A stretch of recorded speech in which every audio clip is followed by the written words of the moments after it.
question. So the question is that we are given this two-dimensional array, and this two-dimensional array is of zeros and ones, and we have to find the maximum island. Let's say this is the two-dimensional array. So island is considered to be connected ones, right? So this two-dimensional array has one island like this, right? Then second island is this, right? Then third island is this, right? Then fourth island is this, fifth island is this one, sixth island is this one. Okay, now the question can come in two flavors. One flavor is that find the total number of islands in the matrix, right? So here the total number of island is 6. Then second question can be that find the maximum size of the island, right?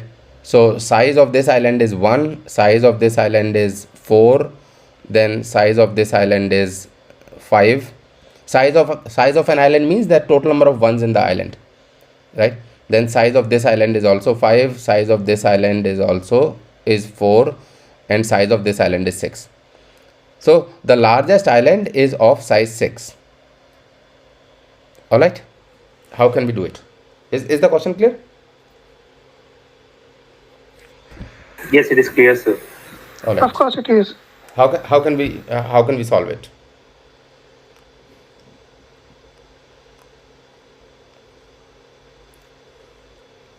DFS. DFS, right? So basically we want to find connected component. This is a graph problem, right? So if you look at it from if you look at it like graph, then this is a graph problem, and in this graph problem we just want to find the connected components, right? So how do you find the connected components in a graph? Let's say we have a graph like this: A, B, C, D, E. Now this graph has two connected component. One component is this which is connected in itself, and second component is this which is connected in itself.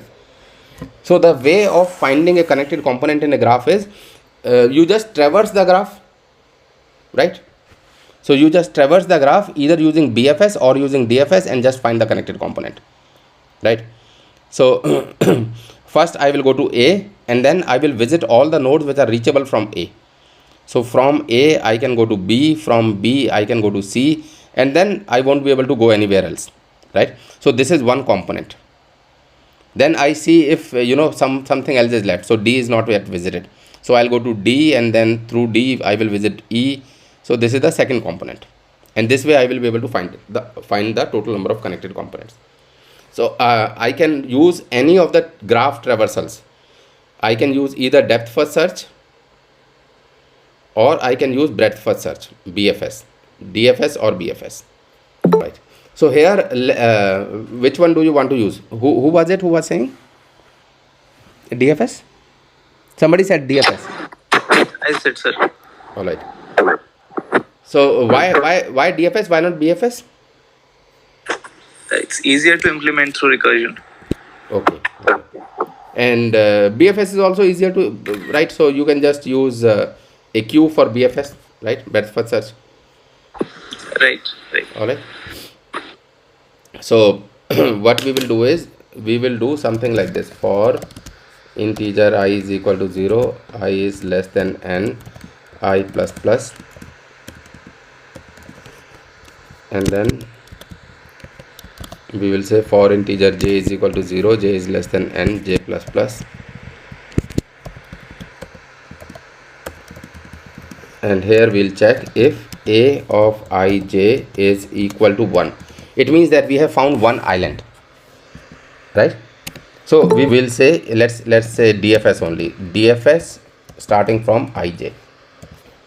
Okay, and let's say that DFS will just convert the graph, make it all 2's, right? So first we will go to this one, then we call DFS, so it will make it 2, right? And then we'll go to the next one. So we'll come here, this is 1, So we will call DFS. So it will make this 2, this 2, this 2 and this 2. right? So all of them will become 2, right? Then we'll keep moving, right?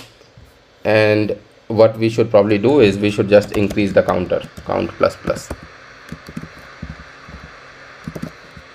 All right, and at the end we will just return the counter which indicate the total number of islands, right?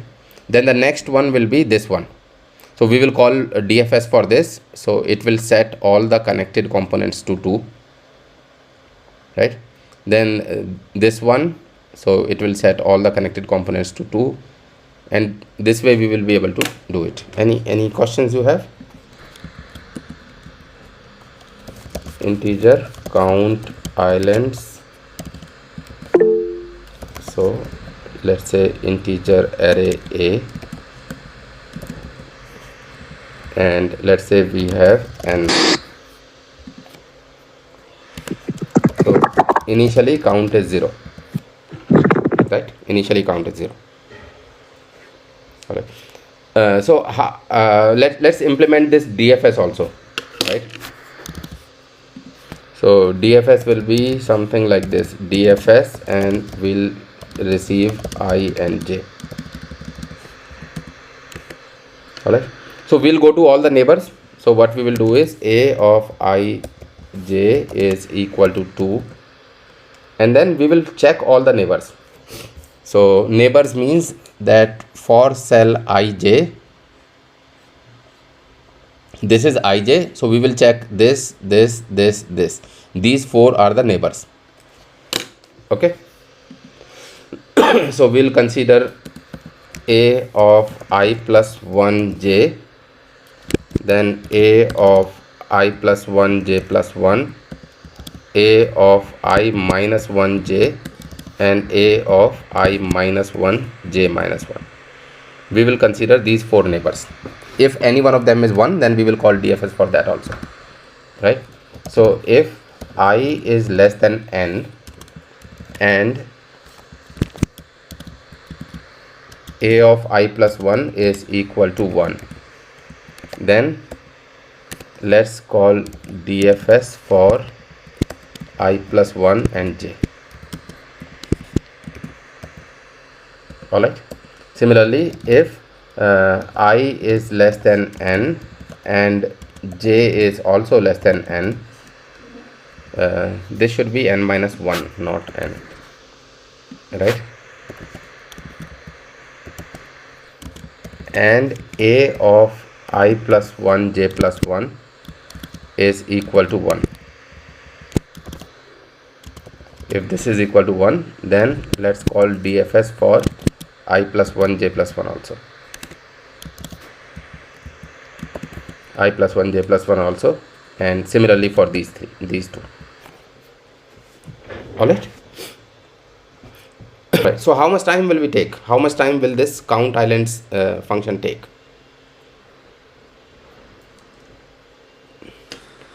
Big O of n. Big O of n, you mean n square, right? Because the matrix is n cross n.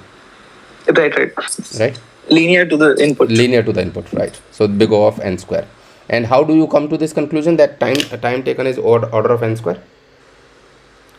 Because essentially we are going over all the elements in the matrix, and the DFS itself will iterate over only the size of the matrix. Right. So in the worst case, we will go to each element of the matrix only once. Right. There are n square elements. We won't be visiting the same element twice. So that's why total time taken is order of n square. Right. Now the same function can be tweaked if we want to find the largest island. So if you want to find the largest island, then DFS can return the size of the island. Right. So DFS will return the size of the island, and you will just keep the maximum, keep track of the maximum island you have seen till now. All right. So most of the island problems, they actually use graph algorithm. Right. So and instead of DFS, you can very well use BFS also. Right. If you want to use BFS, then you will just use a queue. Right. So first we will insert ij into the queue, and then we will remove ij and insert all the neighbors which are 1. Right. So all the neighbors which are 1 will be inserted in the queue, and before inserting in the queue, we will make them 2. Right. So this way we can use breadth first search instead of using depth first search, right? See, knowing these options are important because sometimes the interviewer can say that let's do it without using recursion. So if the interviewer says let's do it without using recursion, then DFS is out of question. So you said before inserting in queue, we'll set it as 2. Yeah. If we do that, we might not be able to process the children of that particular node that we inserted. No, we will be, right? So let's consider this one, this island, right?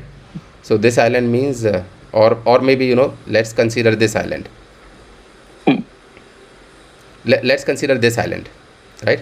Okay. So 0, 1 and 0, 1, 2. So the first one is 1, 2, right? Yes. So we will insert 1, 2 in the queue. And before inserting 1, 2 in the queue, we will make it 2. Okay. Right? So this is 2 now, right?